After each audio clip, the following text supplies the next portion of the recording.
Alright, so today I'm dropping the play-by-play on how I got this roof approved from Allstate. I'm going to try to do this at least once a week. I met the homeowner and he gave me this estimate from Allstate that pretty much just says to repair 20 shingles, and that he had an older claim that they're not going to allow more coverage for because they already asked him to replace some shingles in the past, which, makes sense actually. I wanted to double check what I was working with, so I went ahead and asked them to confirm if the 10 and 24 shingles that they said were from the previous loss is how much damage they're saying is on the previous loss. And they said yes, and sent me the sketch that I needed. I asked Allstate if they had an ITEL, which is just like a shingle testing service, to see if there's a matching shingle. They told me that they don't see any reason why we need to do that, and then I explained to them that I believe we need to do that because I don't think there's any shingle on the market that's compatible. They did try to deny my request to get an ITEL report, but there's really no reason ever to not allow an ITEL report, and I was able to move past that pretty easily. After submitting the shingle report, we went from replacing 20 shingles to replacing about half the roof. Now the question is, which half of the roof are we going to replace? So I asked this to Allstate. After they specified which slopes we need to replace, I sent them pictures of the other slopes that still have damage that they haven't offered to replace yet.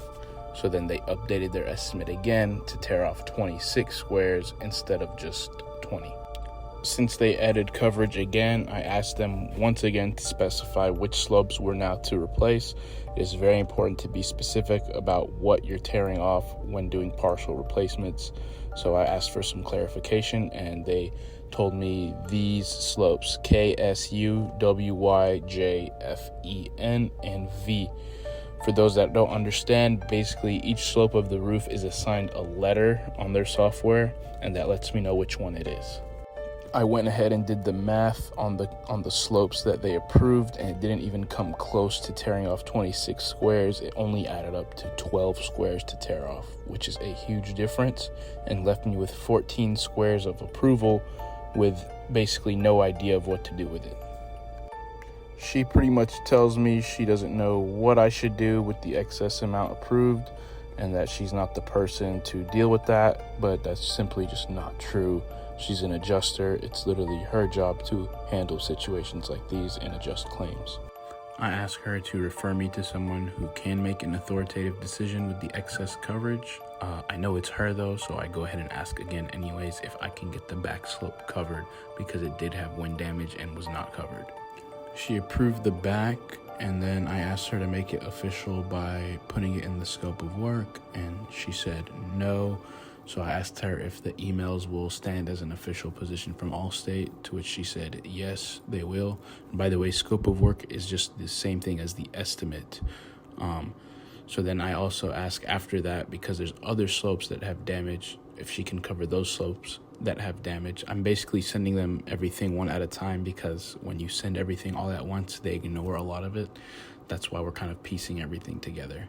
But I asked for more slopes, and then pretty much say at this point we've got more than 80% of the roof covered, so can we just go ahead and do the full roof replacement, because that doesn't really make sense anymore.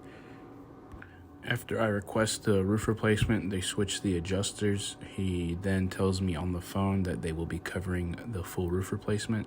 I record all my conversations with adjusters for reasons like this. So he approved it over the phone and I got it recorded, and then he decided to backtrack after this the next day on email. This is the adjuster, the new one, backtracking and fighting me over slopes that were actually already approved by the previous adjuster.